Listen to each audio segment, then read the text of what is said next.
Welcome back to another episode of Infidelity Tales Lab. We're thankful for your continued viewership.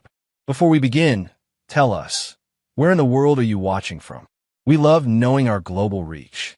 Now, let's dive into today's story. Chapter 1. Broken Foundations. Ryder Voss never viewed himself as a vengeful man until the system failed his daughter. At 42, he'd built Voss Custom Construction into Portland's premier luxury home company through relentless perfectionism and an unwavering demand for excellence. His employees feared and respected him in equal measure. Clients knew he delivered flawless results, but also that he'd walk away from millions if they tried changing specifications mid-project. Ryder didn't compromise, not in business, not in life. His personal residence showcased his standards. A modernist masterpiece of steel, glass, and reclaimed timber perched on a hillside overlooking the city. The home had been featured in architectural magazines and won awards for its innovative design. But for the past year, its immaculate spaces had felt hollow. "Daddy, look what I made." 6-year-old Emma came running across the polished concrete floors, her dark curls bouncing. She held up a drawing of 2 stick figures, one tall, one small, standing beside what appeared to be their house. Ryder crouched down, his stern face softening as it always did for his daughter. "That's beautiful, sweetheart. Is that us?" Emma nodded enthusiastically. "It's for when we moved back home with Mommy." His jaw tightened, but he maintained his smile. "Emma, remember what we talked about? Mommy and I don't live together anymore, but you get to live in 2 houses now." The divorce had been finalized only 3 weeks ago, ending a decade-long marriage to Diana Voss, now Diana Palmer again. Their relationship had deteriorated over the past 2 years, with increasingly bitter arguments over Diana's growing resentment of his work hours and what she called his impossible standards. The final blow came when he discovered text messages between Diana and Brooke Sullivan, her art gallery colleague. Unlike the divorce proceedings in movies, theirs had been coldly efficient. Ryder had insisted on joint custody despite Diana's attempts to limit his time with Emma. His lawyer, Howard Gaines, had warned him that judges typically favored mothers, but Ryder's meticulous documentation of his involvement in Emma's life and Diana's increasingly erratic behavior had convinced the court. "Are you excited to stay with Mommy tomorrow?" Ryder asked, hanging Emma's artwork on the refrigerator with a magnet. "I guess so," Emma said, suddenly less enthusiastic. "Brooks is going to be there." Ryder's hand froze momentarily. "Is he staying at Mommy's house a lot?" Emma nodded. "He sleeps in Mommy's room. They have sleepovers." Ryder maintained his composure with practiced control. The custody agreement prohibited overnight guests during parenting time, but he decided against making an issue of it. "Pick your battles," Howard had advised. "Well, it's just one night, and then you'll be back here," Ryder said, checking his watch. "Let's get your backpack ready." As he helped Emma pack her favorite stuffed rabbit and some books, his phone buzzed with a text from Diana, running late. "We'll pick her up at 6 instead of 5. Typical. Diana's time was always more valuable than his. He texted back a terse fine and told Emma they had time for ice cream before her mother arrived. When Diana's white Audi finally pulled into the driveway, Ryder felt the familiar tension in his shoulders.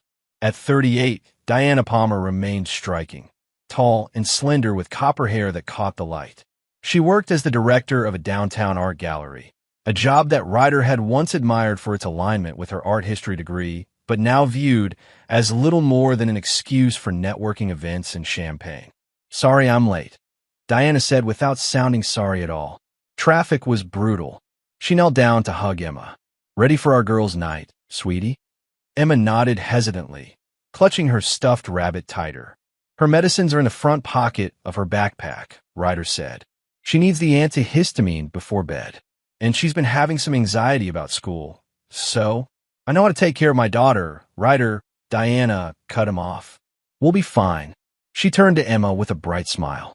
"Brooks is making your favorite mac and cheese for dinner." Ryder clenched his jaw, but said nothing as he hugged Emma goodbye. "I'll see you tomorrow afternoon, Princess. I love you." "Love you too, Daddy," Emma whispered, a slight tremble in her voice that didn't escape Ryder's notice. As Diana's car disappeared down the driveway, Ryder couldn't shake the feeling of unease settling in his chest. Just one night, he reminded himself. What could possibly happen in just one night? Chapter 2. Shattered Silence. The following afternoon, Ryder checked his watch for the 5th time in 10 minutes. Diana was late again, 2 hours late, and wasn't answering her phone. He'd left 3 voicemails and sent multiple texts, his anger growing with each unanswered message. When her Audi finally pulled into the driveway, Ryder stormed out of the house. Where the hell have you been?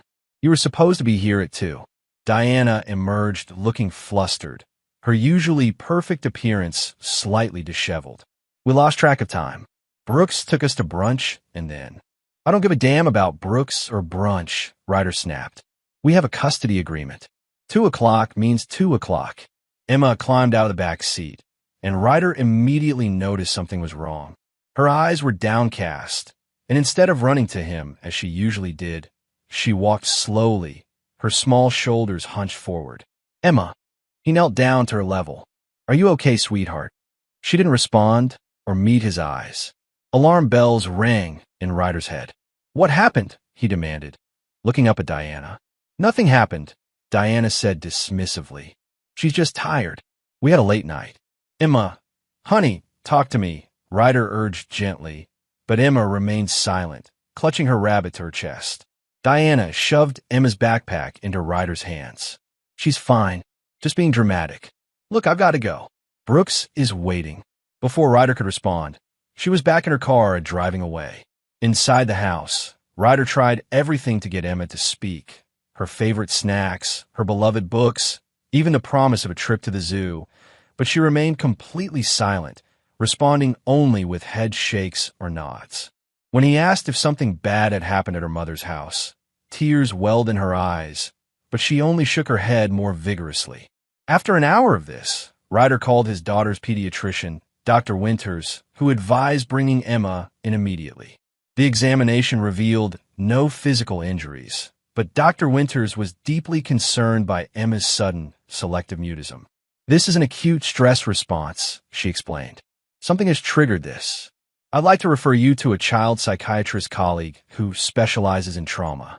She can see Emma first thing tomorrow morning. That night, Emma refused to sleep in her own bed, showing signs of terror when Ryder tried to leave her room. He ended up sitting in a chair beside her bed until she finally fell into a fitful sleep around midnight. The next morning, Dr. Isabella Reyes, a pediatric psychiatrist with kind eyes and a gentle voice, attempted to get Emma to communicate through drawing and play therapy. After nearly an hour with minimal progress, she suggested a specialized technique.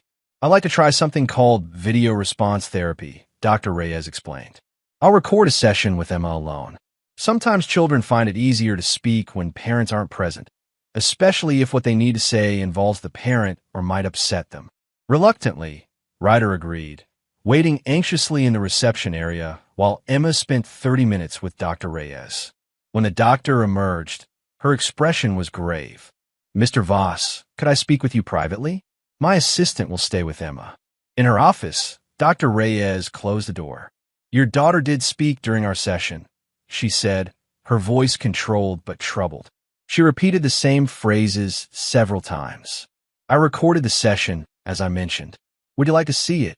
Ryder nodded, his throat tight with dread. Dr. Reyes turned her computer monitor toward him and played a video file.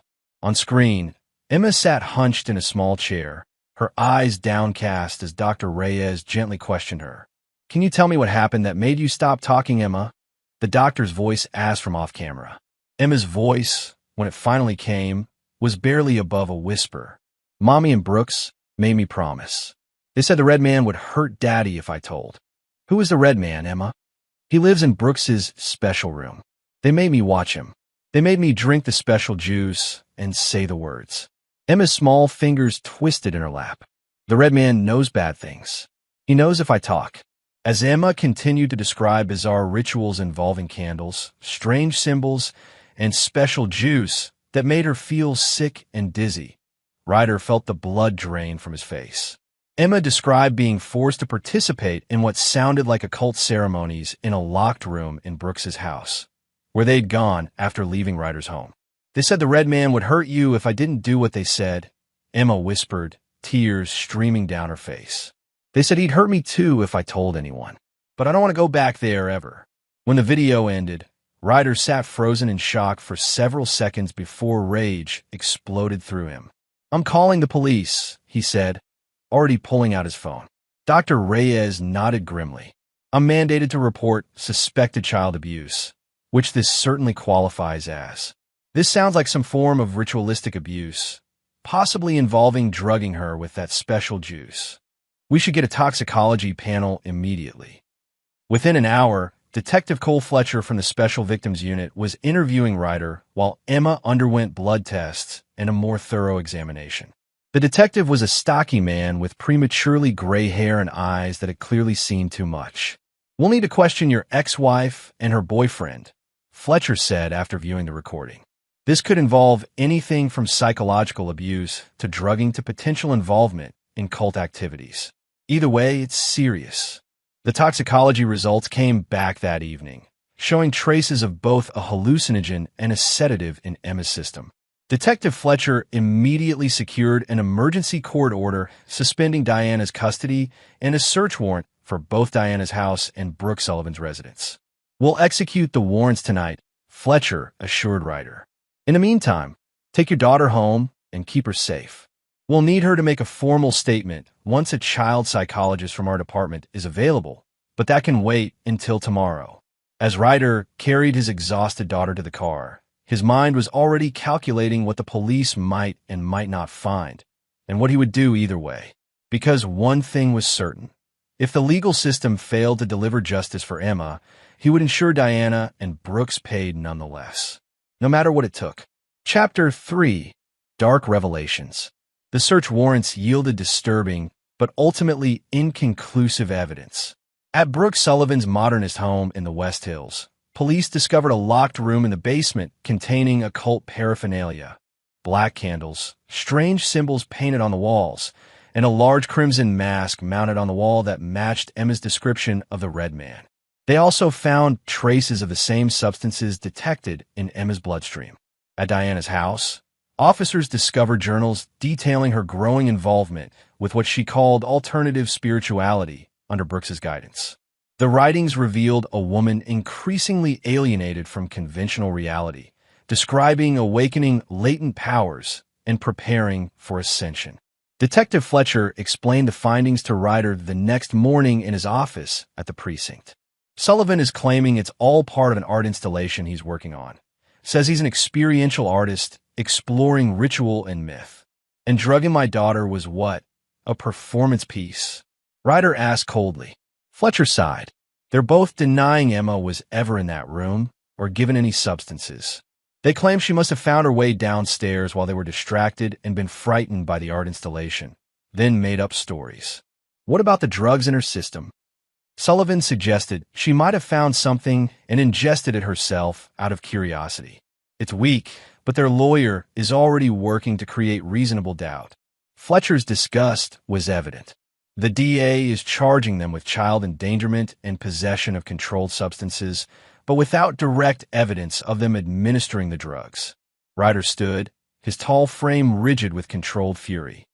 So they terrorized my daughter in some sick ritual, and the best we can hope for is a slap on the wrist for negligence. I'm not saying that, Fletcher cautioned. We're building a case. Emma's testimony will be crucial, but asking a traumatized 6-year-old to testify is complicated. The defense will claim suggestion and coaching. And in the meantime, the emergency custody order remains in effect. There's a hearing next week to make it permanent.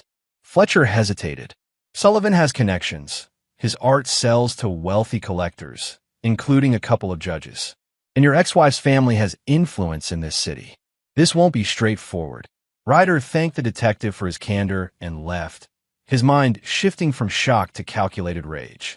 In the car, he made 2 calls. First to Howard Gaines to secure the best victim's rights attorney in the state for Emma, and second to someone he hadn't spoken to in years. Theo, it's Ryder Voss. I need your help. Theodore Theo Blackwood had been Ryder's roommate at MIT before Ryder transferred to architecture school. While Ryder had gone legitimate, Theo had applied his genius for electronics and systems to more nebulous pursuits. They've fallen out of touch after Theo's brushes with federal authorities forced him underground, but Ryder had kept tabs on him through mutual acquaintances. They met that evening in an anonymous diner on the outskirts of the city. Theo hadn't changed much, still rail-thin with prematurely silver hair despite being only 40. His eyes darted around the restaurant continuously, assessing threats. "Never thought I'd hear from you again," Theo said after Ryder explained the situation. "Mr. By-the-Book needs my particular skill set." "Ironic. Can you help or not?" Ryder asked impatiently. Theo studied him. "You're planning something beyond just surveillance, aren't you? I know that look. You're not just gathering evidence for court." Ryder met his gaze unflinchingly. "They hurt my daughter. The system might fail her. I won't." After a long moment, Theo nodded. "I'll need access to their homes, vehicles, and electronics.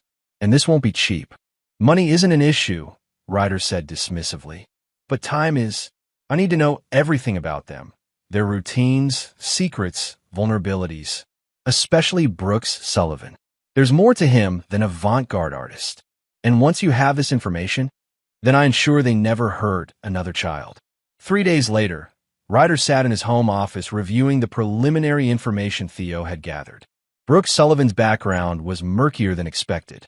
Born Brian Mercer in a small town in Arizona, he'd changed his name after a sealed juvenile record in 2 years when he seemed to disappear completely.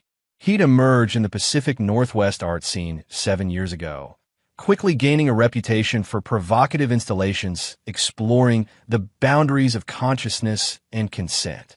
More disturbing were the connections Theo had uncovered, links to 3 previous relationships with women who had children, all of which had ended abruptly with the women relocating. One particularly troubling detail was a police report filed by a former girlfriend in Seattle, alleging Sullivan had drugged her teenage son as part of a spiritual experience. The charges had been dropped after the woman suddenly recanted. As Ryder absorbed this information, his phone rang with Emma's therapist calling. Dr. Reyes had been working with Emma daily, helping her process the trauma. Though Emma was speaking again, she still had nightmares and anxiety attacks. "Mr. Voss, we've made a concerning breakthrough today," Dr. Reyes said. Emma revealed that Brooks told her there were other children who had met the Red Man. He showed her pictures on his phone of other children in that room. Ryder's blood turned to ice. Did she recognize any of them? No, but she was very clear about what she saw. "I've already informed Detective Fletcher. This suggests a pattern of abuse extending beyond your daughter." After hanging up, Ryder called Theo again. "I need everything on Sullivan's current project and exhibition schedule. And I need to know if he has storage spaces or other properties not in his name." "Already working on it," Theo replied. "But there's something else you should know. Your ex-wife has been making large cash withdrawals, like preparing to run, and she's been in contact with someone who specializes in new identities." Ryder's jaw tightened. "Keep watching. They're not going anywhere." The permanent custody hearing was scheduled for Monday. Over the weekend, Ryder finalized his plans while trying to maintain normalcy for Emma, whose night terrors had begun to subside with therapy and the security of knowing she wouldn't have to see her mother or Brooks. Sunday night, after tucking Emma in with the help of her grandmother who had flown in to assist, Ryder drove to a storage facility on the outskirts of town. The keypad code Theo had provided worked perfectly. Inside the climate-controlled unit, what he found confirmed his worst fears and solidified his resolve. Carefully arranged on the walls were photographs. Dozens of children in that same basement room, eyes glazed, participating in Sullivan's rituals. In a locked cabinet, he discovered journals detailing Sullivan's twisted philosophy of awakening latent abilities in the uninitiated young through controlled fear and chemical enhancement. Ryder photographed everything meticulously before replacing it exactly as he'd found it. He sent the evidence to both Detective Fletcher and Howard Gaines with an anonymous text message, then deleted any trace of the communication from his phone. The next morning, as he prepared to take Emma to court, Detective Fletcher called. "We've got him," Fletcher said, his voice tight with controlled excitement. "Anonymous tip led us to a storage unit. Multiple victims documented. The DA is elevating the charges to child abuse, unlawful imprisonment, and production of child exploitation materials. Bail will be revoked for both of them at this morning's hearing. What about Diana? Ryder asked, his voice carefully neutral.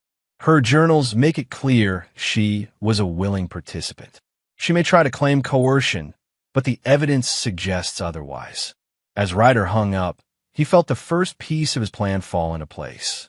The system might deliver some justice after all, but it wouldn't be enough. Not nearly enough for what they'd done to Emma, and who knew how many other children. Sullivan and Diana would face more than just legal consequences. Ryder would make certain of that. Chapter 4. Architect of Vengeance. The preliminary hearing exceeded even Ryder's expectations. Judge Marissa Abernathy, a stern woman with a reputation for protecting children's interests, revoked bail for both Diana and Brooks after viewing the evidence from the storage unit. The courtroom had been closed to the public due to the sensitive nature of the material, but Ryder had been permitted to stay as Emma's guardian. Diana had sobbed throughout, insisting Brooks had manipulated her, that she hadn't understood what was really happening.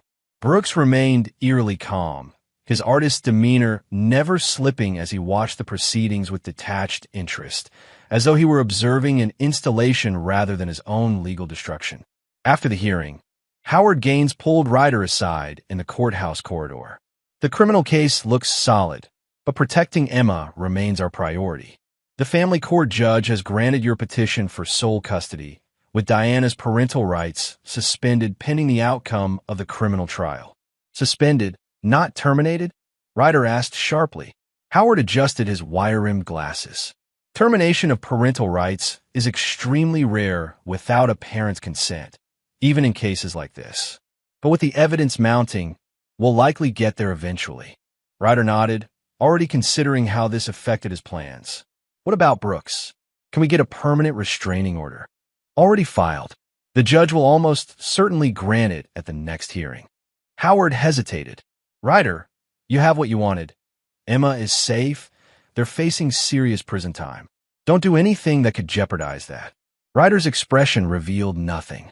I'm focused on Emma's recovery, nothing else. But as he drove home, Emma's sleeping in her booster seat after the emotional day. His mind was methodically working through the next phases of his plan. The legal system would handle part of his revenge, but not all of it. Not the part that would ensure they'd suffer as Emma had suffered. That would strip away everything they valued, just as they tried to strip away his daughter's innocence and security. At home, he settled Emma with her grandmother before retreating to his office, where he connected with Theo via an encrypted messaging app.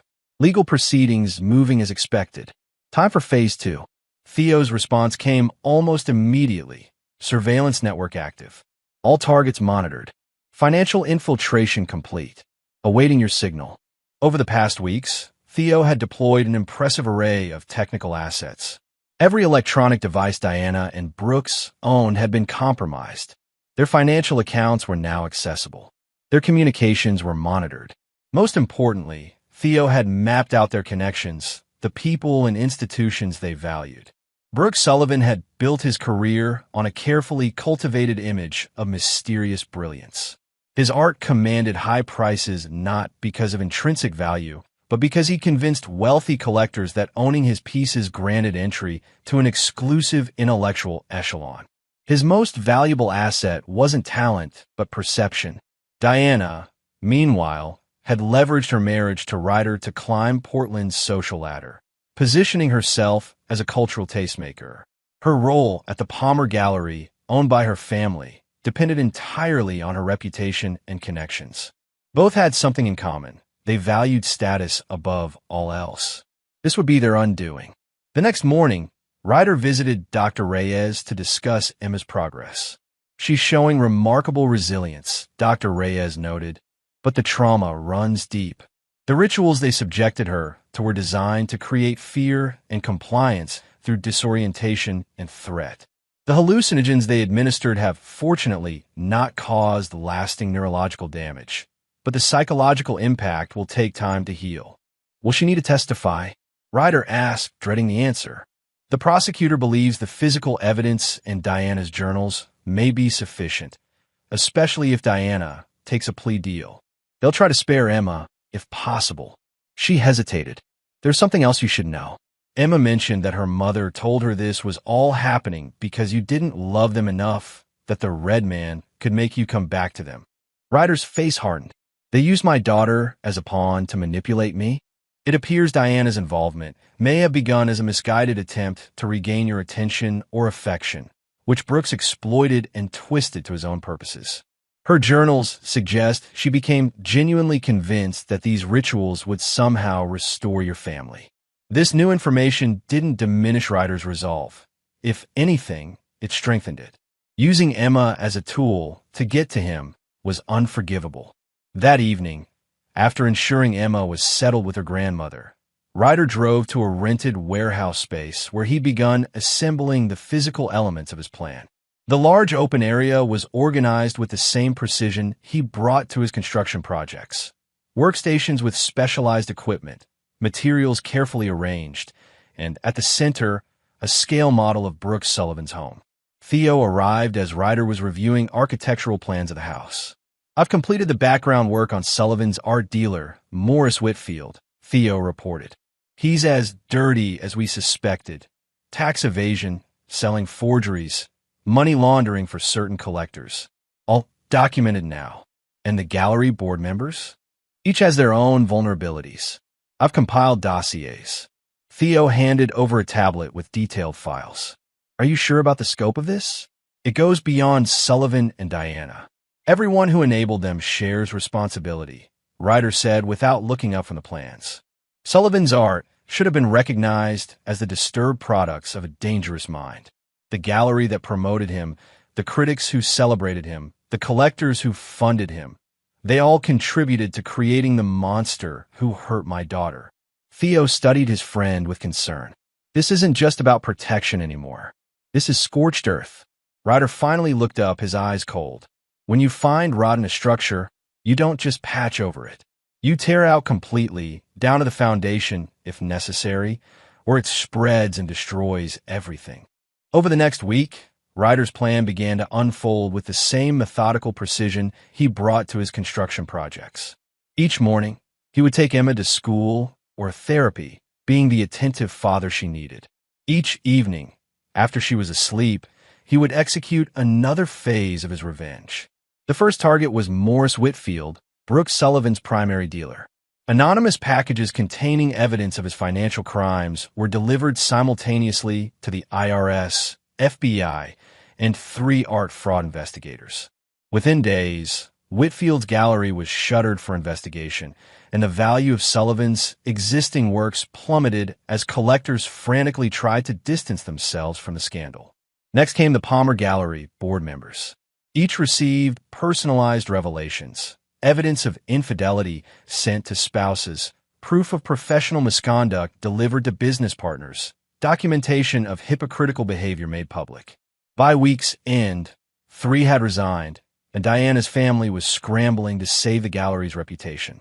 Meanwhile, every electronic device belonging to Diana's parents began receiving disturbing fragments of the evidence against their daughter. Not enough to be legally actionable if traced, but sufficient to destroy any illusions they might have harbored about her innocence. As these dominoes fell, Ryder monitored the impact through Theo's surveillance network. Diana, isolated in county jail awaiting trial, grew increasingly desperate as her support system crumbled. Her parents stopped accepting her calls. Her lawyer, seeing the mounting evidence, began pressuring her to accept a plea deal. Brooks Sullivan's response was more controlled but equally satisfying. His carefully constructed persona began to fracture under pressure. When his art dealer was arrested, he demanded a new attorney through the jail's communication system, revealing a previously hidden offshore account to pay for it. Information that Theo promptly forwarded to prosecutors, leading to additional financial charges. They're unraveling exactly as predicted, Theo noted during one of their evening meetings. Diana's looking at a minimum of 15 years with the current charges. Sullivan probably won't ever get out, especially once the FBI finishes connecting him to cases in other states. Ryder nodded, but his expression remained unsatisfied. It's not enough. Prison is just containment. I want them to experience what Emma experienced: helplessness, betrayal by those they trusted, the destruction of their sense of reality. That's moving into dangerous territory, Theo warned. The legal system is taking care of punishment. The legal system punishes actions. I'm after something deeper. Ryder rolled out a new set of plans on the warehouse table. I want to destroy who they are, not just what they did. The plans detailed the next phase, psychological operation that would extend into the legal proceedings themselves. Carefully crafted information would be fed to prosecutors. Witnesses would be prepared with coaching that skirted legal boundaries, and select jurors would receive subliminal influence through seemingly coincidental encounters. This crosses lines, Ryder, Theo said quietly. Legal lines. They crossed the most important line when they hurt my daughter, Ryder replied without hesitation. Everything else is just details. As Ryder drove home that night, the foundations of his revenge now firmly established, he allowed himself to consider the true scope of what he was undertaking. This wasn't merely about punishment. It was about remaking the world into one where those who had harmed Emma could never find peace or purpose again. Every value they held, every relationship they cherished, every ambition they pursued would be methodically dismantled. And he was just getting started. Chapter 5. Structural Weaknesses. 3 months into his campaign, Ryder stood in the observation room of the county jail, watching Diana through one-way glass as she spoke with her court-appointed attorney. Her once perfect appearance had deteriorated. Her copper hair dulled, dark circles under her eyes, prison scrubs hanging loosely on her frame. The confident gallery director was gone, replaced by a hollow-eyed woman who flinched at sudden movements. Ms. Palmer, the prosecution has offered a deal, the attorney was saying, using her maiden name as she'd requested after Ryder's divorce filing. 15 years with possibility of parole after 10 if you testify against Sullivan. Given the evidence they have, including your journals and the testimony of other victims coming forward, this is the best outcome we can hope for. Diana's hands trembled as she pushed her hair back from her face. What about Emma? Will I ever get to see her again? That would be a separate family court matter, but frankly, the chances are extremely slim. The documented harm to your daughter. I never meant to hurt her, Diana interrupted, her voice cracking. Brooks said it was just spiritual exploration, opening her mind. I didn't know about the drugs or the other children until later, and by then he said if I told anyone, we'd both go to prison and Emma would end up in foster care. The attorney's expression remained professionally neutral, but Ryder could see the disbelief in her posture. The journals tell a different story, Ms. Palmer. Your writings suggest you were a willing participant who believed these rituals would somehow compel your ex-husband to return to the marriage. Diana's face crumpled. Brooks twisted everything. He said Ryder had closed himself off spiritually, that the rituals would open a connection that would make him understand what we had lost. It made sense when Brooks explained it. She looked up desperately. Can I write to Emma? Just to tell her I'm sorry. Any communication would need to go through Mr. Voss and the court. Given the restraining order and the ongoing criminal case, I wouldn't recommend attempting contact at this time. After the attorney left, Diana remained at the table, staring at nothing. Through the surveillance equipment Theo had installed in her cell, Ryder had watched her deterioration with cold satisfaction. The night terrors that had plagued Emma now visited Diana instead. She woke screaming from nightmares she couldn't articulate to the guards. Ryder left the observation room and headed across town to where Brooks Sullivan was being held in a higher security facility due to the escalating charges against him. Unlike Diana, Brooks had maintained his composed facade through the initial proceedings, treating the courtroom like a performance space where he was the misunderstood genius. That had begun to change 2 weeks ago when the first phase of Ryder's psychological operation took effect. Through careful manipulation of Sullivan's environment, subtle alterations to his meal schedule, minor but persistent disruptions to his sleep, and strategic information fed to him through apparently unconnected channels, the artist's legendary control was fracturing. Today marked a significant escalation. With methodical precision, Ryder had arranged for Sullivan to receive seemingly random stimuli that mirrored elements of his own rituals, a correctional officer who hummed the same chant Sullivan had used, maintenance work that generated patterns of light similar to those in his ceremonial room, carefully timed whispers from other inmates that echoed phrases from his journals. None of it was traceable back to Ryder. Each element appeared random and innocuous to anyone but Sullivan, who would recognize the patterns on a subconscious level. The goal was to make him believe his own creations were turning against him, that the forces he claimed to channel were now beyond his control. From the prison's visitor area, Ryder watched as Sullivan was brought in for a meeting with his defense team. The change was immediately apparent. The artist's usual graceful movements had become jerky and uncertain, his eyes darting around the room as though tracking invisible threats. "Mr. Sullivan, are you unwell?" his lead attorney asked as Brooks took a seat. "They're here," Sullivan muttered, glancing at the corners of the room.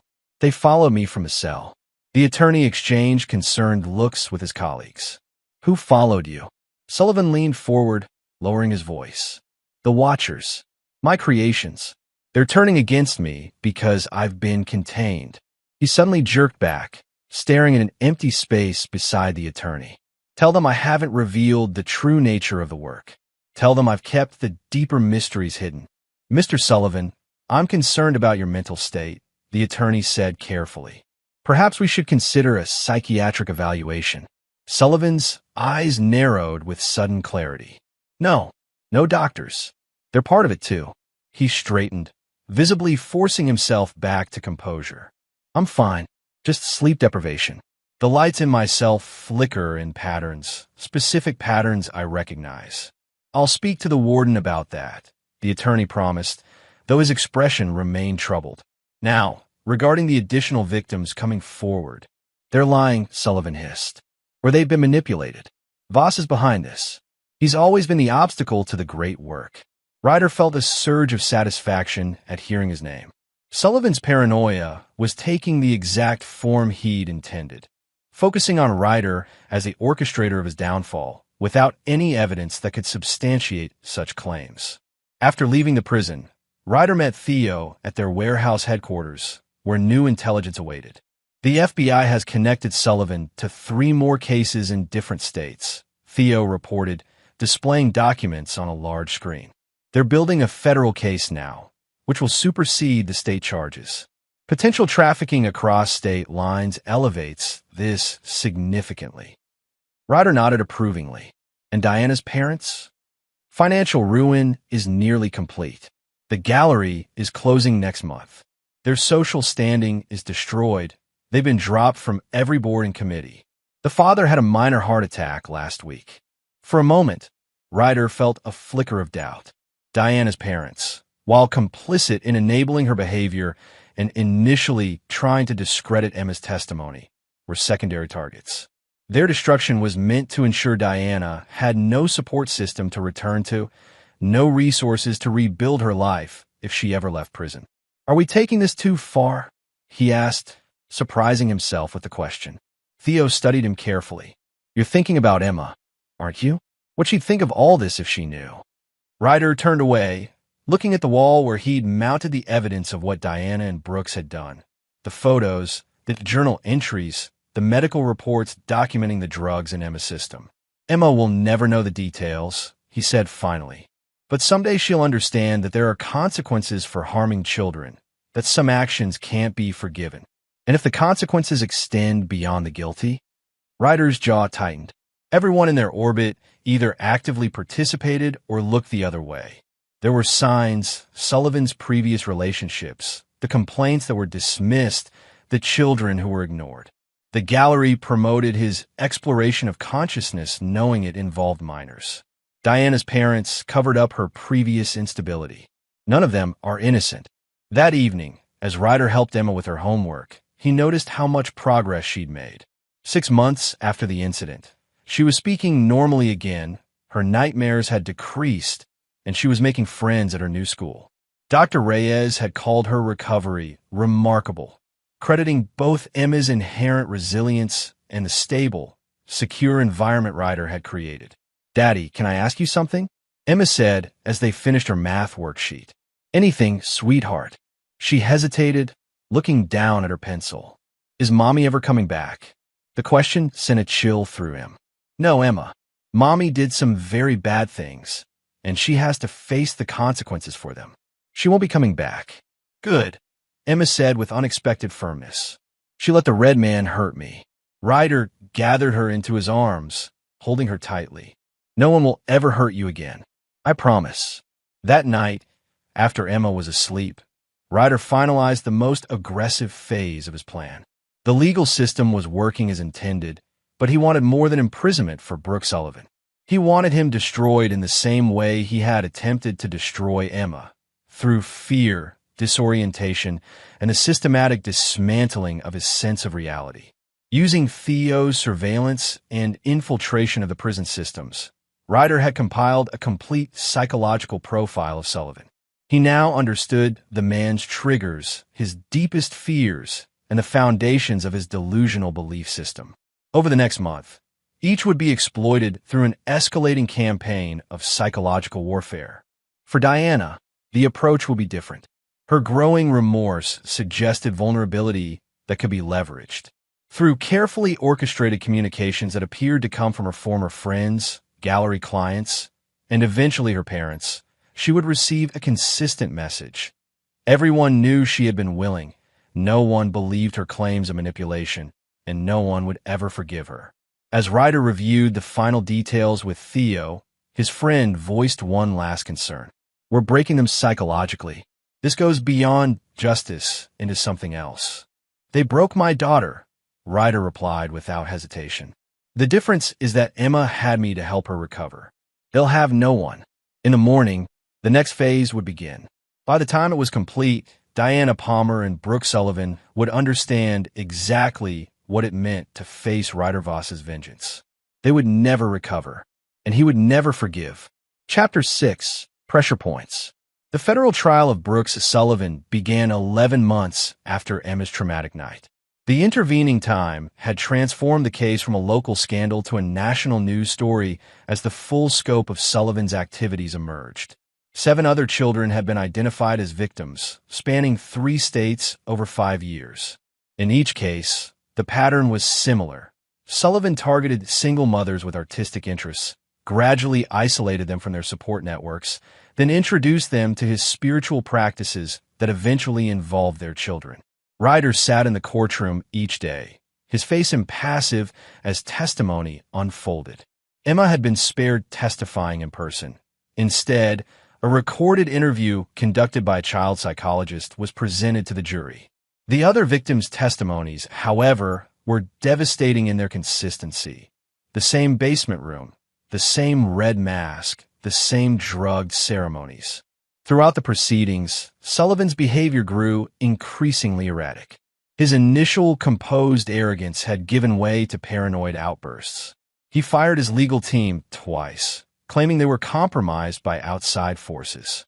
He insisted on representing himself for 3 days before the judge ordered psychological evaluation.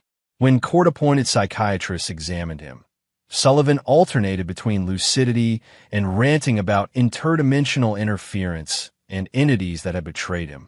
The psychiatric report concluded that while Sullivan understood the charges against him and was technically competent to stand trial, he exhibited significant paranoid delusions and possible schizotypal disorder. His new defense team attempted to use this as grounds for an insanity defense, but prosecutors successfully argued that Sullivan's mental state had deteriorated during incarceration and did not reflect his condition when the crimes were committed. What no one in the courtroom knew, except Ryder and Theo, was that Sullivan's deterioration had been meticulously engineered. Using techniques derived from declassified CIA psychological operations manuals, they had systematically dismantled Sullivan's psychological defenses through environmental manipulation in detention. Subtle audio cues embedded in the ambient sounds of his cell block, carefully timed disruptions to his sleep patterns, strategic information fed to him through apparently unconnected channels. Every element designed to trigger his existing paranoia and magnify it to debilitating levels. Diana's trial had concluded months earlier with a plea agreement. In exchange for her testimony against Sullivan, She received a 15-year sentence with possibility of parole after 10.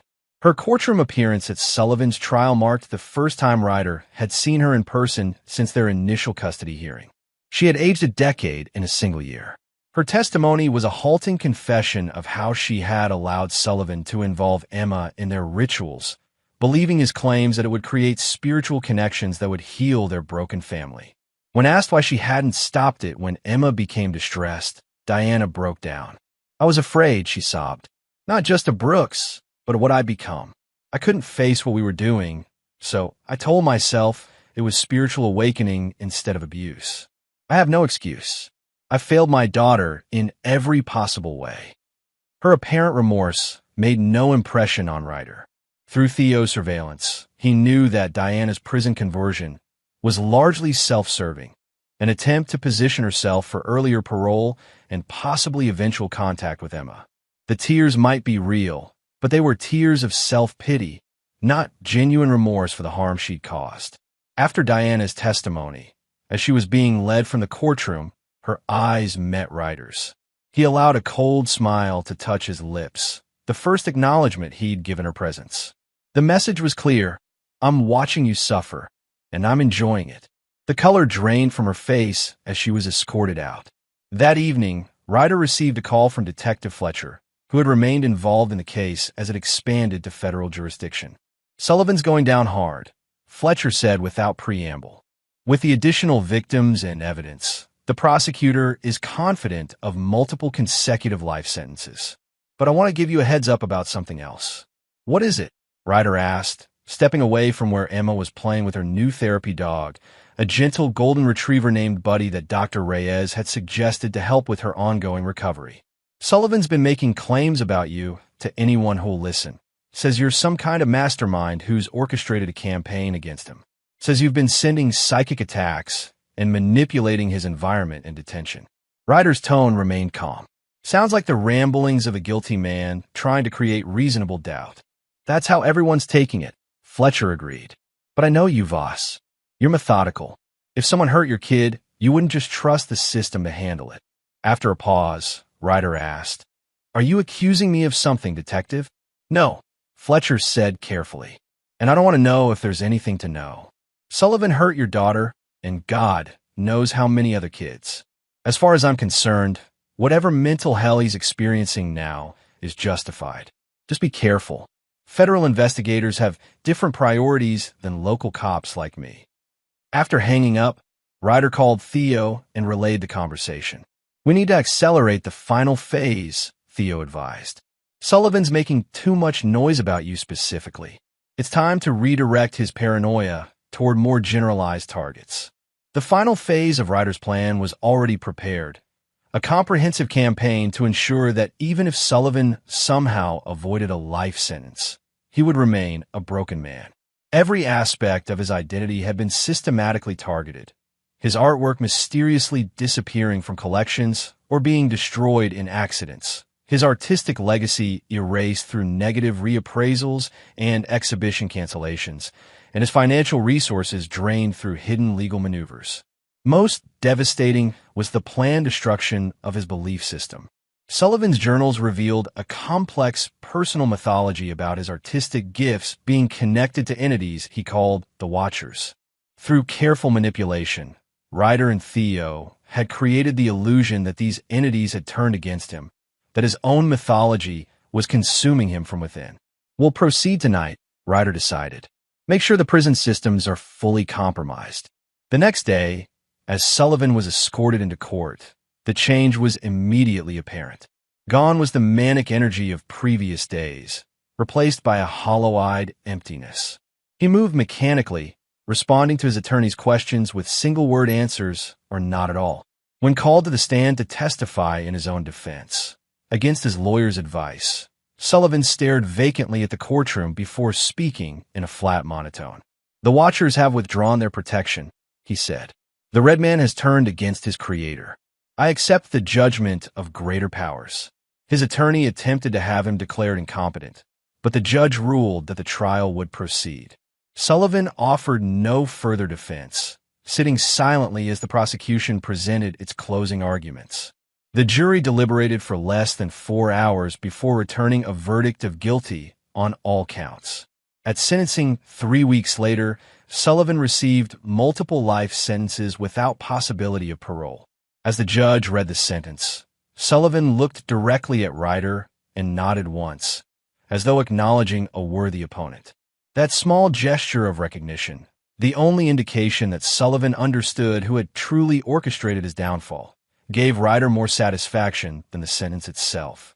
With both Diana and Sullivan now secured in prison for the foreseeable future, the legal phase of Ryder's vengeance was complete. But his plan extended far beyond their incarceration. For as long as they lived, they would experience the consequences of what they had done to Emma. Diana's systematic isolation would continue, ensuring that any hope of rebuilding connections outside prison walls would be futile. Sullivan's psychological unraveling would be maintained through periodic reminders of his powerlessness. "It's done," Theo said as they dismantled their operation in the warehouse later that week. Justice served with interest. Ryder shook his head. "It's managed, not done. They still breathe. They still have minds to understand their punishment. It will never be done, not while they exist." Theo studied his friend with concern. "And afterwards? When does this end for you?" "When Emma is fully healed," Ryder answered. "When she sleeps through the night without nightmares. When she can trust again without fear. And if that never happens completely," Ryder's eyes hardened, "then neither does my vengeance." Chapter 7. Aftershocks. 5 years after the trials, Ryder stood at the edge of Emma's school playground, watching his 11-year-old daughter laugh with her friends. Her recovery had progressed beyond what even Dr. Reyes had predicted, though there were still occasional nightmares and therapy sessions.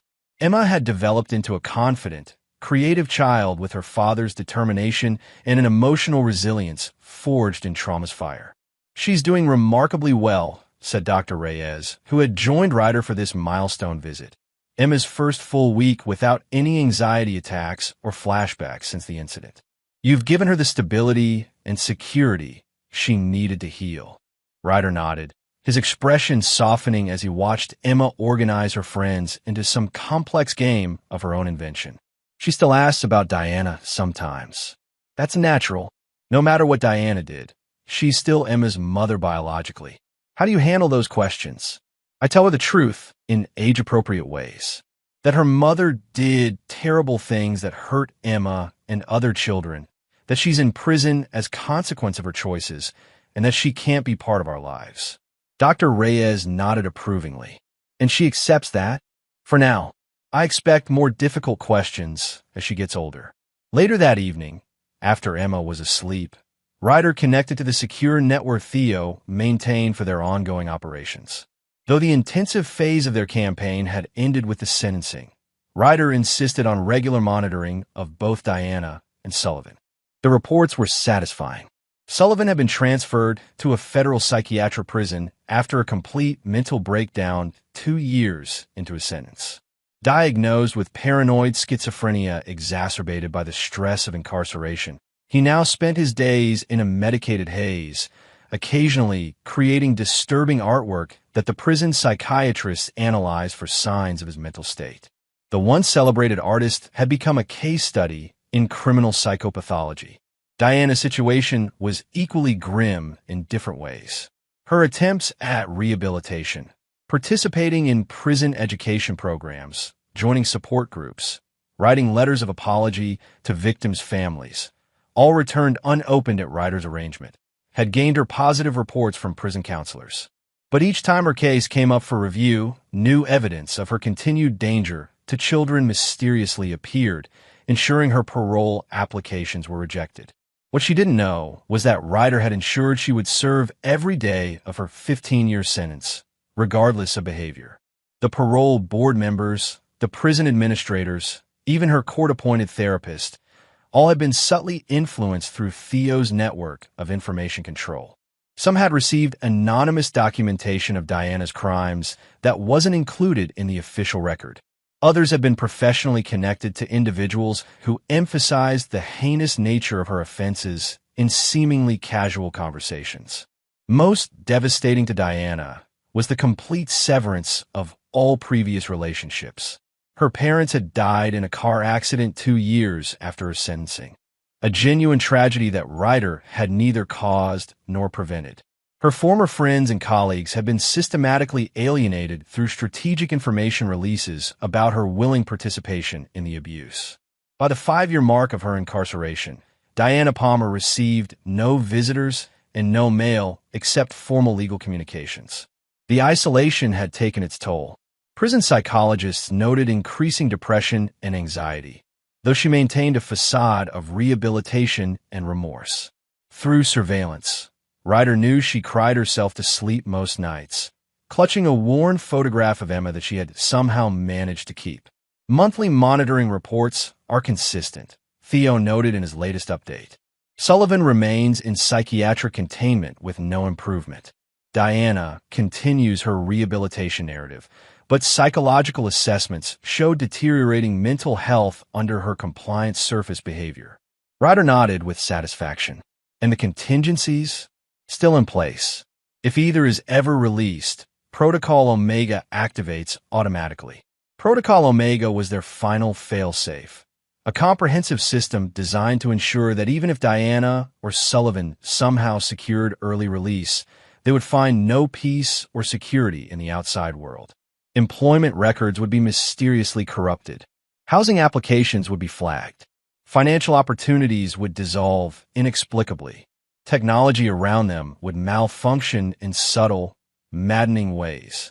It would appear as simple bad luck to outside observers, but the targets would experience it as the inescapable consequences of their actions. As Ryder reviewed the reports, his secure phone rang with a number he didn't recognize. Few people had access to this line. "Voss," he answered tersely. "Mr. Voss, this is Warden Martinez from Northeast Women's Correctional." The voice was professional but grave. "I'm calling regarding inmate Palmer, Diana. As you're the guardian of her minor child and the designated emergency contact, I'm required to inform you that Ms. Palmer attempted suicide early this morning." Ryder's expression didn't change. "Is she dead?" The warden's slight hesitation suggested surprise at his bluntness. "No. She was found by a guard during routine checks and received immediate medical attention. She's stable, but remains under psychiatric observation." "I see. Was there a note?" "Yes. It was addressed to your daughter." Another pause. "Would you like me to send you a copy?" "No," Ryder said firmly. "Under no circumstances is any communication from Diana Palmer to reach my daughter. That should be clearly noted in Emma's file as per the restraining order and custody agreement. It is Mr. Voss. We have no intention of forwarding the letter. I'm simply fulfilling my notification obligation." After hanging up, Ryder sat motionless, processing this development. Diana's suicide attempt wasn't entirely unexpected. Psychological profiles had suggested increasing despair as she approached the midpoint of her sentence with no hope of early release. But it raised questions about his endgame. If Diana died, whether by her own hand or natural causes, would that satisfy his need for justice? Or would it feel like she had escaped the full measure of his vengeance? He was still contemplating this question when Theo called an hour later with more detailed information. "She used shredded bed sheets," Theo reported. "Very traditional approach, but she did her research, tied the noose correctly, secured it properly. She meant to succeed. Guard found her during an unscheduled check that wasn't on the normal rotation." "Unscheduled check." Ryder's eyes narrowed. "You're doing—" "Not directly," Theo admitted, "but I'd flag her file in the system based on the psychological indicators. The algorithm prompted an additional welfare check." Ryder was silent for a long moment. "You intervened. I maintained surveillance as instructed," Theo said carefully. "The system responded to data patterns. If you wanted her dead, you would have specified that in the parameters." "Perhaps I should have," Ryder muttered. "Would Emma want that?" Theo asked quietly. "Not the 6-year-old who was traumatized, but the 11-year-old who's healing. Would she want her mother's death on her conscience someday?" The question struck deeper than Ryder expected. He had justified every aspect of his vengeance as protection for Emma, as justice for what she had suffered. But he had never asked himself whether his actions would ultimately help or harm his daughter's long-term recovery. "I need to think," he said abruptly. ending the call. That night, Ryder sat in Emma's darkened room, watching her sleep peacefully with her therapy dog curled at her feet. The anger that had driven him for 5 years still burned, but for the first time, he questioned its service to his daughter's well-being. Emma stirred, her eyes opening sleepily. "Dad, is everything okay?" "Everything's fine, sweetheart," he assured her. "Go back to sleep." "You look sad," she persisted, sitting up slightly. Ryder managed a smile. "Just thinking. Grown-up stuff." Emma studied him with surprising perceptiveness. "Is it about Mom?" The directness of the question caught him off guard. "Why would you ask that?" She shrugged. "You always look different when you think about her." Harder. Her observation was uncomfortably accurate. "I was thinking about the past," he admitted. "About what happened." Emma nodded solemnly. "Dr. Reyes says I can't change what happened, but I can decide how it affects my future." Hearing his daughter parrot her therapist's wisdom gave Ryder pause. While he had been consumed with making Diana and Sullivan suffer for the past, Emma had been working to ensure their actions didn't define her future. "That's very wise," he said softly. "You're becoming quite the philosopher." She grinned. Momentarily, just a normal 11-year-old, pleased with parental approval. "Does that mean I can get a philosophy book?" "We'll see. Now to go back to sleep." As Emma settled back under her covers, Ryder confronted an uncomfortable possibility. His relentless pursuit of vengeance, while satisfying his own need for justice, might eventually conflict with Emma's healing process. If she ever discovered the extent of his actions, would she see protection or obsession, justice or cruelty? The question followed him into uneasy dreams. Chapter 8. Structural Failures. The call came on a Wednesday afternoon, 7 years into Diana's sentence. Ryder was at a construction site, overseeing the installation of custom steel beams in a hillside home, when his personal phone rang with Detective Fletcher's number. "We need to talk," Fletcher said without preamble. "In person. Today." They met at a quiet coffee shop near the police headquarters. Fletcher had aged considerably in the years since the Sullivan case. His hair completely gray now, deeper lines etched around his eyes. He'd been promoted to lieutenant, but still carried himself with the same no-nonsense demeanor. "There's a situation developing with Diana Palmer," he said after they'd settled in a corner booth. "She's filed a petition claiming new evidence of coercion by Sullivan. She's alleging that her initial confession was manipulated and that certain evidence against her was fabricated." Ryder's expression remained neutral. "On what basis?" "That's where it gets interesting." Fletcher leaned forward. "She claims someone has been systematically destroying her life beyond her legal punishment, isolating her, manipulating prison records, ensuring she serves maximum time regardless of behavior. She's alleging a conspiracy. Sounds like prison paranoia. That's what I thought initially. But her new lawyer is somewhat compelling. He's arguing that Diana's deteriorating mental health, including her suicide attempt 2 years ago, is evidence of psychological torture beyond legal sanctions." Fletcher paused. "They're specifically naming you as the orchestrator." Ryder took a deliberate sip of coffee. "I'm a builder, not a spy. I have no access to prison systems or legal records." "I know that," Fletcher said carefully. "Officially. But we've known each other a long time, Ryder. When Emma was hurt, I saw something in you, a capacity for calculated action that went beyond normal parental protection." "I followed legal channels," Ryder insisted. "The evidence against Diana and Sullivan was solid." "The evidence was solid," Fletcher agreed. "Maybe too solid. Too comprehensive. Like someone made absolutely certain nothing would fall through the cracks." They studied each other across the table, years of unspoken understanding between them. "What does this new petition mean for her sentence?" Ryder finally asked. "Probably nothing. It's a desperation move. But the federal prosecutor called me for background since I was involved in the original investigation. They're doing due diligence. And you're warning me." Fletcher nodded. "If, hypothetically speaking, someone had been conducting operations outside legal channels, now would be the time to clean house. Thoroughly." After Fletcher left, Ryder immediately contacted Theo, arranging to meet at their secure location. No longer the warehouse, which they'd abandoned years ago, but nondescript office suite registered to a shell corporation. We need to implement cleanup protocol, Ryder said as soon as they were behind closed doors. Diana's making accusations. Theo was already at a computer terminal, fingers flying across the keyboard. Specifics. Claims of fabricated evidence, manipulation of the legal system, psychological torture. She's named me specifically. That's unexpected, Theo muttered. Her psychological profile didn't indicate she'd make that connection explicitly. Something's changed. Fletcher says she has a new lawyer. Ryder paced the small room. Who authorized that? All her legal representation was supposed to be monitored. Theo pulled up prison records, frowning as he scrolled through data. There's a gap in surveillance. 3 weeks ago, there was a system upgrade at the facility. Our access was temporarily suspended and apparently not fully restored. Fix it. I want to know who this lawyer is and where they came from.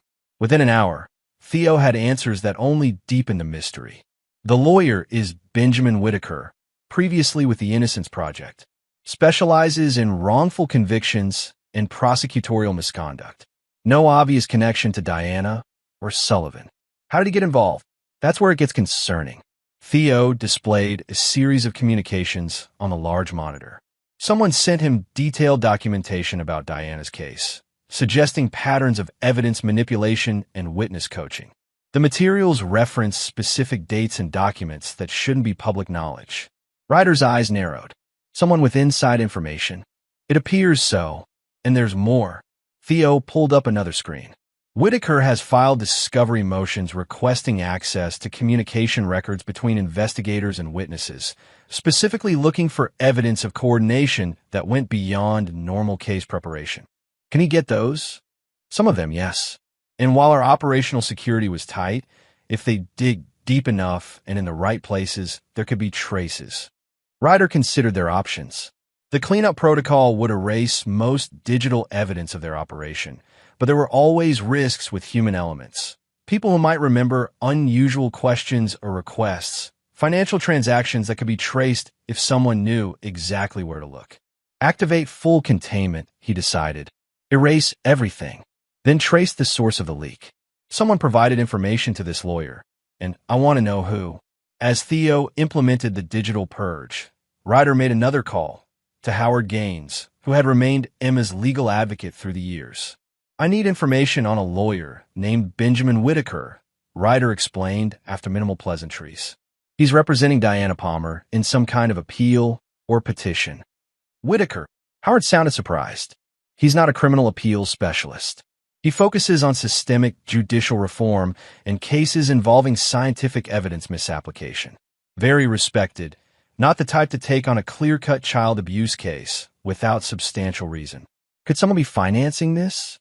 Paying him to take an unwinnable case? Possibly, but Whitaker has a waiting list of legitimate cases. He wouldn't risk his reputation without believing there's merit. Howard paused. What exactly is Diana claiming? That evidence was manipulated. That someone, specifically me, has been orchestrating things beyond her legal punishment. Howard's silence spoke volumes. Finally, he said carefully, Ryder, is there anything I should know as your attorney? Anything that could create liability? Nothing you need to be concerned about, Ryder answered, his tone making it clear the subject was closed. 2 days later, Theo identified the probable source of the leak, a former corrections officer who had worked at Diana's facility for 3 years before being terminated for unrelated misconduct. The officer had accessed Diana's file multiple times without documented reason, and phone records showed calls to a number associated with Whitaker's legal assistant. Why would this officer help Diana? Ryder demanded. We never flagged him as sympathetic to her. It might not be about Diana specifically, Theo suggested, displaying the officer's personnel file. He was fired for inappropriate conduct with female inmates. Nothing sexual that was proven, but boundary violations. He filed wrongful termination claims, lost, and has been vocal about the prison system being corrupt. He might be helping Whitaker as revenge against the system rather than to help Diana specifically. Whatever the motivation, the threat was real. If Whitaker pursued his investigation with the ex-officer's information as a starting point, he might eventually uncover evidence of Ryder's campaign against Diana. The immediate legal danger was minimal. Most of what Ryder had done, while ethically questionable, wasn't strictly illegal. The surveillance, the information manipulation, the psychological tactics, all existed in gray areas that would be difficult to prosecute. But if Diana's claims gained traction, Emma would inevitably learn about her father's actions. That possibility troubled Ryder more than he expected. At 13, Emma was increasingly perceptive and asking more sophisticated questions about her mother and what had happened. She was also developing her own sense of justice and morality. How would she view his relentless vengeance if she discovered its full scope? As he contemplated this, Theo reported another concerning development. Sullivan's been transferred from psychiatric containment to a medical facility. Stage 4 pancreatic cancer. Prognosis is terminal within months. The news should have brought satisfaction. Sullivan would die in prison, his legacy destroyed, his life effectively erased. Instead, Ryder felt a strange hollowness. He doesn't deserve a natural death, he said flatly. What does that mean? Theo asked, studying his friend with growing concern. Ryder, we've gone to extraordinary lengths, but we haven't crossed certain lines. Are you suggesting? I'm not suggesting anything, Ryder interrupted. Just noting the injustice. He destroyed lives. His ending should reflect that. Later that night, as Ryder sat in his home office reviewing contingency plans, Emma knocked on his door. At 13, she was tall for her age, with her father's intense dark eyes and her mother's copper hair, a resemblance that sometimes caught Ryder off guard. Dad, can I ask you something important? Ryder closed his laptop. Of course. She took a seat across from him, her expression serious. When Mom gets out of prison, will I have to see her? The question stunned him. They rarely discussed Diana's eventual release, though it was theoretically possible in another 3 years with good behavior. Something Ryder had worked diligently to ensure wouldn't happen. Why are you asking about that now? Emma fidgeted with the hem of her shirt. We're studying the justice system in social studies. We learned about sentences and parole. I calculated that she might get out when I'm 16. I need to know if I'll have to see her. Ryder chose his words carefully. Legally, no. The restraining order remains in effect until you're 18, and even then, you'll be old enough to make your own decision about contact. Good. Emma's relief was palpable. I've been having nightmares again. About her and that man. Why didn't you tell me? Ryder asked, immediately concerned. Dr. Torres says it's normal for trauma memories to resurface during developmental transitions.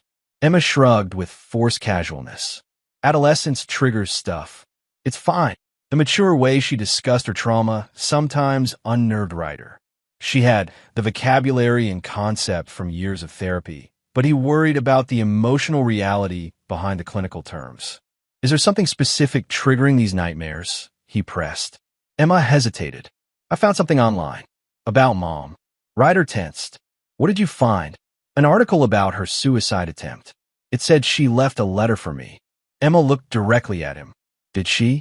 Did you keep it from me? The directness of the question left no room for evasion. Yes. The prison notified me about the letter, but I instructed them not to forward it. I was protecting you.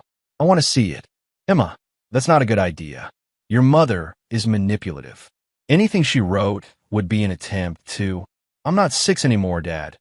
Emma interrupted with a flash of temper that reminded him disconcertingly of Diana. I can handle it. I need to know what she wanted to tell me. Ryder studied his daughter, recognizing the determination in her expression. His determination. I didn't keep the letter. I declined to receive it. Then I want to ask her myself. When I'm ready, not now, but someday, I need to understand what happened. For me, not for her. The conversation left Ryder deeply unsettled. Emma's desire to eventually confront her mother hadn't been part of his calculated vengeance. He had assumed, perhaps naively, that she would share his unforgiving stance. But her need to understand suggested a complexity he hadn't anticipated. That night, he contacted Theo again. I need Diana's suicide letter, the one addressed to Emma. That was 2 years ago, Theo reminded him. We specifically instructed it be destroyed. Find it anyway. Prison systems keep records of everything. There will be a copy somewhere. 3 days later, Theo delivered an encrypted file containing a scan of Diana's handwritten letter. Ryder read it alone, bracing himself for manipulative pleas or false remorse. What he found instead was more disturbing. My dearest Emma, when you read this, I will be gone. I hope that brings you peace. I don't ask for forgiveness. What I did is unforgivable. I betrayed you in the worst way a mother can betray a child. There is no excuse, no justification that matters. I want you to know one truth. The person who hurt you wasn't always who I was. There was a time when I loved you purely, when I would have died to protect you. Something broke in me, not because of your father or Brooks, but because of weaknesses inside me that I never confronted. Your father is a good man who loves you absolutely. Trust in that love. It is the one true thing in this terrible story. I'm ending my life not from cowardice, but because I cannot bear knowing what I've done to you while continuing to breathe. This is the only atonement I can offer. Be stronger than I was. Be braver. Be happy most of all.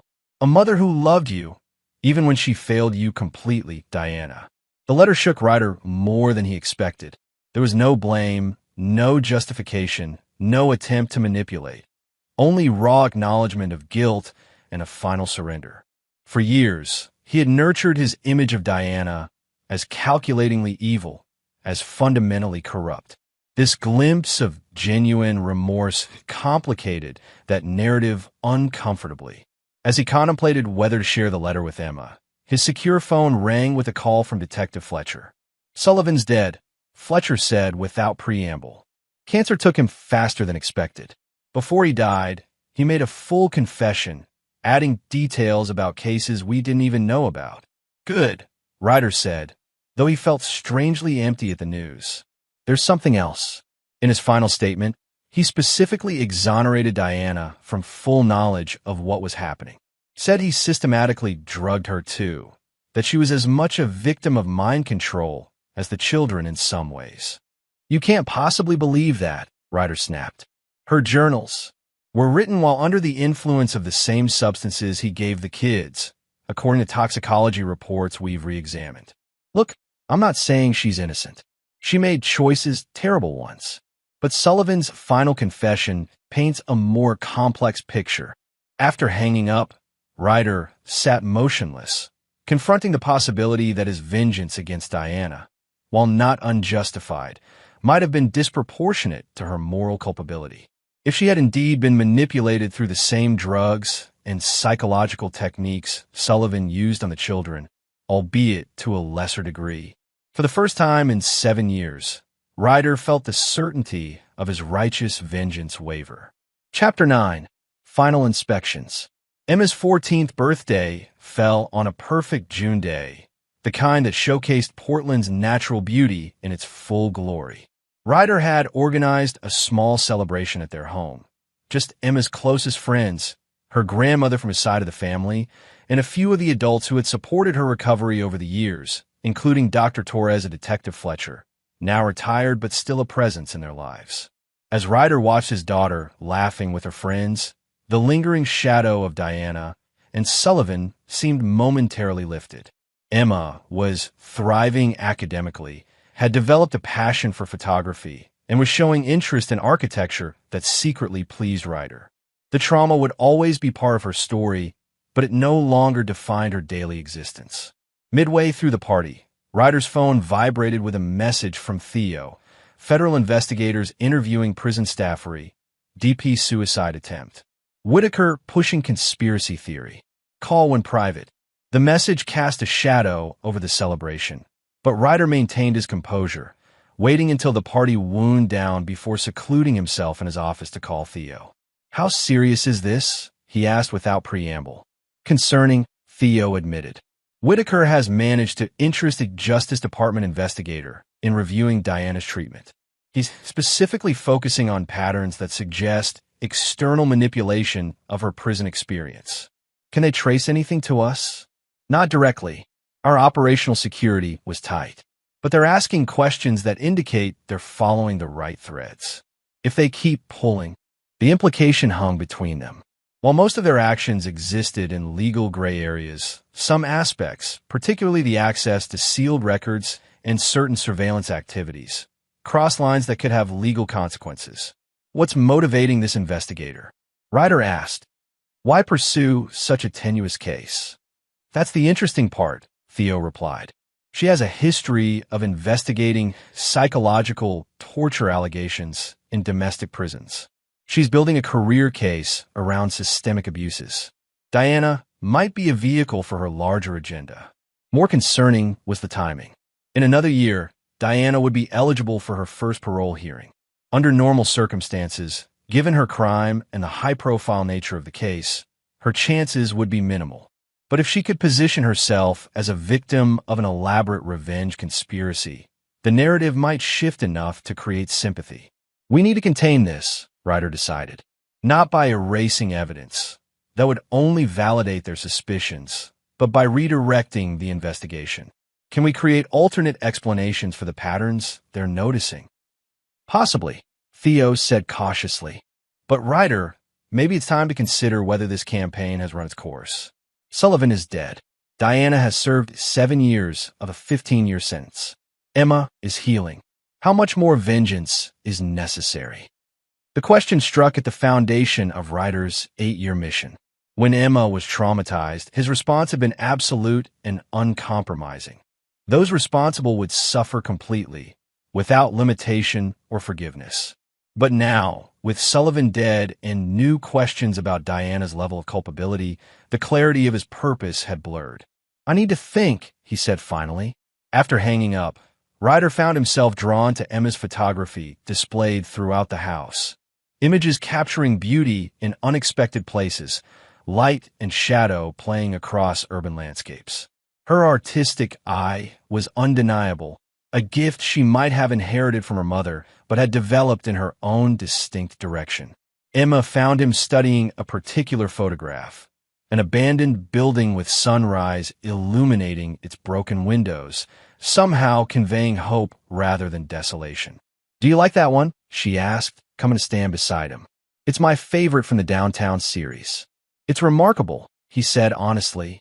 You've captured something most people wouldn't see. She smiled, pleased by his assessment. I'm thinking about architecture for college. Not just buildings, but how spaces affect people. How design can heal or hurt. Her insight caught him off guard. Is that what you're exploring in your photography? Healing spaces? Emma nodded. Dr. Torres says art can transform trauma into meaning. I believe that. She hesitated before continuing. Dad, there's something I want to talk to you about. Not today. It's been a perfect birthday, but soon. You could talk to me about anything, Emma. You know that. It's about Mom, she said quietly. I've been doing a lot of thinking, and I want to write to her. Not to forgive her or have a relationship, but to ask questions I need answered for my own healing. The request, while not entirely unexpected given their previous conversation, still hit Ryder with the force of a physical blow. Emma, I'm not asking permission. She interrupted gently but firmly. I'm 14 now. I'm telling you out of respect, and because I want you to understand why I need this. It's for me, not for her. Looking into his daughter's eyes, so like his own in their determination, Ryder recognized a truth he had been avoiding. Emma's healing journey was her own, not an extension of his vengeance. By pursuing Diana's destruction so relentlessly, he might have been serving his need for justice rather than Emma's need for recovery. We'll talk about it tomorrow, he promised. But I hear you, Emma. I do. That night, alone in his office, Ryder reviewed the entire scope of his 8-year campaign against Diana and Sullivan. The lives destroyed extended far beyond the 2 primary targets. Their families, colleagues, friends, all had been systematically dismantled as collateral damage. He had justified each action as necessary protection for Emma, but now he questioned whether he had been protecting her or satisfying his own need for retribution. The next morning, Ryder made a decision. He called Theo and gave new instructions. Scale it back. Maintain monitoring, but end active operations against Diana. Let the legal system handle the rest. Theo's relief was audible. What changed your mind? Emma, Ryder said simply. She needs closure more than I need vengeance. When Emma came down for breakfast, Ryder was waiting with coffee for himself and hot chocolate for her, their weekend ritual. "About writing to your mother," he began. "If that's what you need for your healing, I won't stand in your way. But I want Dr. Torres involved to help you process whatever comes from it." Emma's surprise quickly transformed to cautious gratitude. "Really? You're not going to fight me on this? You're right that you're growing up. Your recovery is yours to direct now, not mine to control." He hesitated before adding, "There's something else you should know. Sullivan died in prison last month. Cancer." "I know," Emma said. "Dr. Torres told me when it happened. She thought I should be prepared in case it triggered feelings." "And did it?" Emma considered the question seriously. "Not really. He seems like a nightmare from someone else's life now. I remember being afraid, but it feels distant." She looked directly at her father. "Mom feels different, though. I need to understand her choices to understand parts of myself." In that moment, Ryder glimpsed the wise, compassionate woman his daughter was becoming. Someone capable of seeking understanding without offering forgiveness, of confronting darkness without being consumed by it. It was a strength he realized he had never fully developed himself. 3 weeks later, Emma sent her letter to Diana. It contained no forgiveness, but neither did it carry hate, just honest questions from a daughter trying to make sense of her mother's unfathomable choices. Ryder read it before it was sent at Emma's insistence. "I want you to know exactly what I'm asking her," she explained. "No secrets between us." Diana's response, when it came, was similarly direct, accepting full responsibility without excuses, answering Emma's questions as honestly as possible, and making no plea for forgiveness or reconnection. The exchange seemed to provide Emma with some measure of the closure she sought. For Ryder, the process triggered deeper reflection on his own actions. In pursuing absolute vengeance, had he allowed himself to become something Emma would eventually judge as harshly as she judged her mother? The question haunted him. 6 months later, the Justice Department investigation into Diana's treatment concluded with no action taken. Without Ryder's active manipulation, the patterns that had concerned Whitaker appeared as unfortunate institutional failures rather than coordinated persecution. Diana remained in prison, her sentence unchanged, but the intense psychological pressure Ryder had engineered gradually lifted. On a crisp October morning, Ryder received an unexpected visitor at his office, Benjamin Whitaker, Diana's attorney. The lawyer was younger than Ryder had pictured, with intense eyes and a deliberate manner. "Thank you for agreeing to see me, Mr. Voss," Whitaker said as he took a seat. "I recognize this is unorthodox. What can I do for you, Mr. Whitaker?" Ryder asked, his tone carefully neutral. "I'll be direct. For nearly 8 years, someone has been systematically ensuring that Diana Palmer experiences maximum suffering beyond her legal sentence. The evidence points to an orchestrated campaign that, while largely unactionable legally, reveals a disturbing pattern. And you believe I'm responsible," Ryder stated flatly. Whitaker met his gaze unflinchingly. "I believe you had the motivation, resources, and specific knowledge required. I also believe that in the past 6 months, the campaign has notably diminished. Why are you here, Mr. Whitaker?" The investigation was closed. "Because Diana Palmer's parole hearing is scheduled for next year, and I want to understand if my client will face continued intervention." Whitaker chose the word carefully. "Not for legal action. As you know, much of what I suspect falls in a gray areas difficult to prosecute, but for practical planning." Ryder considered the man across from him, recognizing a directness he could respect. "Mr. Whitaker, my only concern has been and remains my daughter's well-being. Emma has begun corresponding with her mother in a limited way, under therapeutic supervision. That is her choice, which I'm respecting as she matures. And if the parole board were to grant Diana release, that would be the legal system functioning as designed. My daughter has a lifetime restraining order, which will continue to be enforced." Whitaker studied him, seeming to weigh the response. "Ms. Palmer has expressed that she has no desire to intrude on Emma's life beyond the correspondence Emma herself has initiated. She understands the harm she caused." "I would hope so. After 8 years of reflection," Ryder replied, his tone hardening slightly. As Whitaker prepared to leave, he paused. "Your daughter is remarkable, Mr. Voss. Her letters show an emotional maturity and capacity for complexity that's extraordinary for her age. Whatever your feelings about her mother, you've clearly raised an exceptional young woman." The comment caught Ryder off guard. "Thank you," he said simply. After the lawyer left, Ryder sat alone in his office, contemplating the journey of the past 8 years. His campaign of vengeance had consumed nearly a decade of his life, running parallel to Emma's recovery and growth. In that time, she had transformed from a traumatized child into a thoughtful young woman, finding her own path toward healing. The realization struck him with uncomfortable clarity. While he had been looking backward, crafting elaborate punishment for past wrongs, Emma had been moving forward.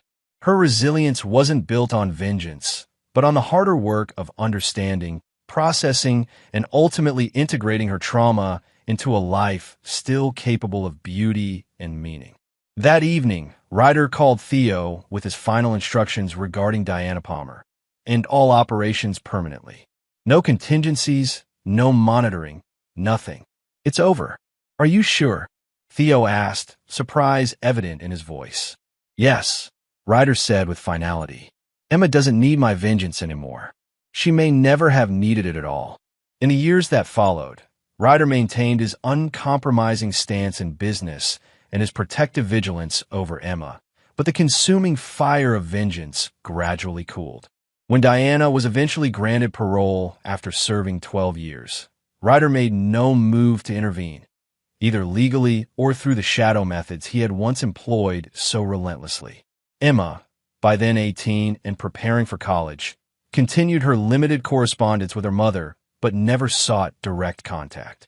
The boundaries she established were her own, created not from her father's unforgiving rage, but from her own hard-won wisdom about necessary distance. Ryder Voss remained a man who neither forgot nor easily forgave, but he had learned, through his remarkable daughter, that there were limits to vengeance's value, that healing sometimes required letting go rather than holding on. It wasn't forgiveness, exactly, but a recognition that the past, while never forgotten, need not dictate the future. For Emma's sake, that was enough. And there you have it.